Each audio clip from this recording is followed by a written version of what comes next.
Hello friends, இன்னைக்கு இந்த வீடியோவில் வாட்ஸ்அப்பில் ரோல் அவுட் ஆயிருக்கிற ஒரு சூப்பர்பான ஃபியூச்சர் தான் இந்த வீடியோவில் நம்ம பார்க்க போகிறோம். அது என்னன்னா டாக்குமெண்ட்டில் கேப்ஷன்ஸை ஆட் பண்ணுற ஃபியூச்சர்ஸ். டாக்குமெண்ட்டில் கேப்ஷன்ஸ்னா நீங்கள் இந்த டாக்குமெண்ட் மோட எதுக்கு யூஸ் பண்ணோம்னா, நம்ம யாராவது ஒரு பர்டிகுலர் சேட்டில் நீங்கள் ஒருத்தருக்கு பிடிஎஃப் ஃபைல் அனுப்பணுமோ இல்லை ஒரு குவாலிட்டியான இமேஜ் அந்த குவாலிட்டி குறையாம அனுப்புறதுக்காக டாக்குமெண்ட் மோட யூஸ் பண்ணுவோம். இப்படி யூஸ் பண்ணுறப்போ ஃபார் எக்ஸாம்பிள் இப்போ ஸ்க்ரீனில் டிஸ்பிளே ஆகிற மாதிரி இந்த மொபைலில் அட்டாச்மெண்ட்டை கிளிக் பண்ணி டாக்குமெண்ட்டுங்கிறத செலக்ட் பண்ணி ஏதோ ஒரு இமேஜை செலக்ட் பண்ணிக்கிறேன். செலக்ட் பண்ணி சென்ட்னு கொடுத்துறேன். அவ்வளோதான், சென்ட் ஆயிடுச்சு.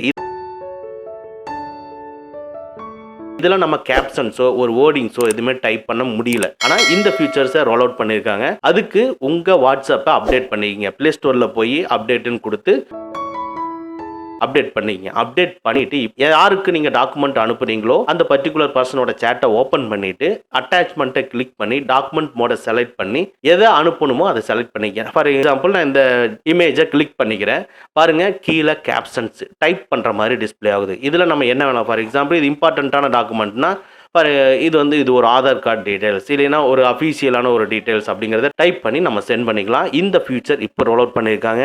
இப்போ தான் இந்த ஃபியூச்சர் உங்களுக்கு தெரியும்னா நம்ம வீடியோவை லைக் பண்ணிக்கங்க. ஓகே ஃப்ரெண்ட்ஸ், அவ்வளோதான். இந்த வீடியோ உங்களுக்கு பிடிச்சிருந்தனா லைக் பண்ணுங்க, உங்க நண்பர்களுக்கு மறக்காம ஷேர் பண்ணுங்க. இந்த மாதிரி டெக்னிக்கலான விஷயங்களை நீங்க தெரிஞ்சுக்கணும்னா நம்ம சேனலை மறக்காம சப்ஸ்கிரைப் பண்ணிக்கங்க. கூடவே இருக்கிற பெல் ஐக்கானை ப்ரெஸ் பண்ணிக்க. நம்மளுடைய அடுத்த வீடியோ உங்களுக்கு உடனுக்குடன் தெரிய வரும். Thank you friends, thank you very much. see you again next videos.